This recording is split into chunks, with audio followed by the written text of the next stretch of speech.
Jessica had always been an independent, career-driven woman.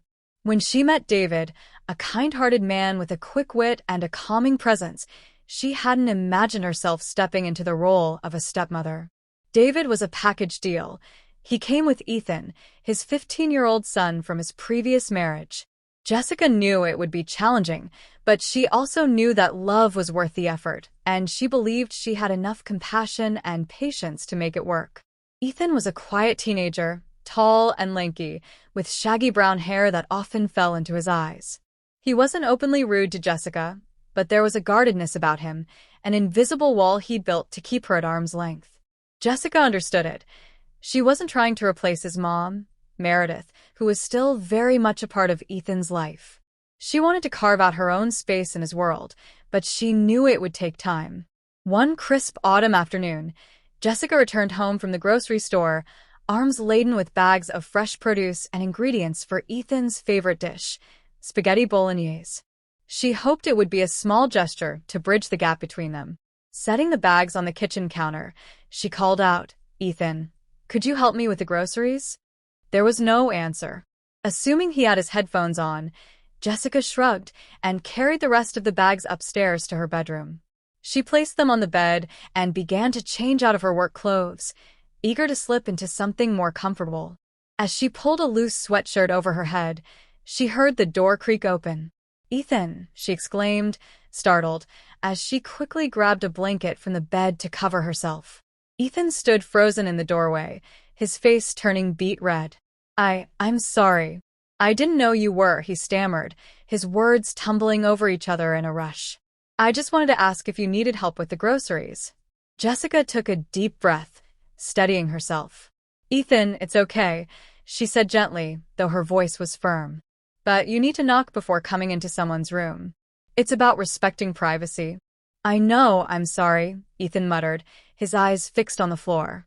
Without another word, he turned and bolted down the hallway, leaving Jessica standing there, a mix of frustration and amusement swirling in her chest. The awkwardness of the moment lingered as Jessica finished changing and headed downstairs. Ethan was sitting on the couch, staring intently at the TV, though it was clear he wasn't actually watching it. She could see the tension in his shoulders, the way he fidgeted with the hem of his hoodie. Jessica decided to let it slide for the moment, giving him the space to process. Instead, she focused on preparing dinner. The rich aroma of simmering tomato sauce filled the kitchen, and as she stirred the pot, she thought about how to approach the situation without making Ethan feel worse. When dinner was ready, she called out, "Ethan, dinner's on the table." He shuffled into the dining room, his hands stuffed into the pockets of his jeans. Jessica noticed how he avoided meeting her eyes as he sat down. "Hey," she said softly, breaking the silence.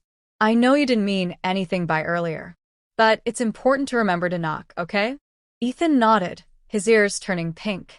"I know. I didn't think." "It's okay," Jessica reassured him. "I'm not upset. I just want us to respect each other's boundaries. That's all." "Yeah, I get it," Ethan mumbled, finally looking up at her. His eyes were filled with a mix of embarrassment and sincerity. "It won't happen again." Jessica smiled. "Good. Now, eat up before the spaghetti gets cold." As they ate, the tension began to dissolve. Ethan even cracked a small smile when Jessica teased him about the mountain of Parmesan he sprinkled on his pasta. By the end of the meal, it felt like they'd turned a corner. Over the next few weeks, Jessica noticed subtle changes in Ethan's behavior. He started lingering in the kitchen while she cooked, asking questions about recipes and offering to help chop vegetables. One evening, as they stood side by side preparing tacos, he said, "You know, you make better guacamole than my mom does." Jessica froze for a moment, unsure how to respond.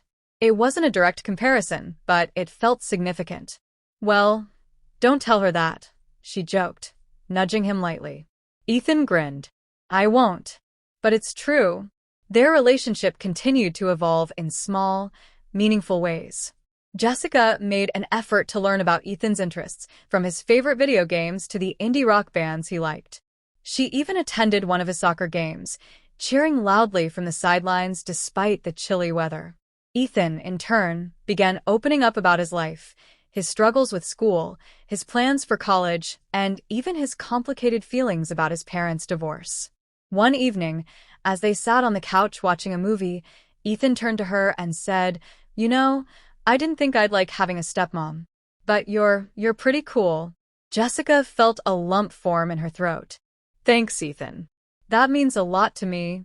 The journey hadn't been easy, and there were still moments of awkwardness and miscommunication. But they had built a foundation of mutual respect and trust, one small step at a time. Jessica knew they still had a long way to go, but for the first time, she felt like they were truly a family.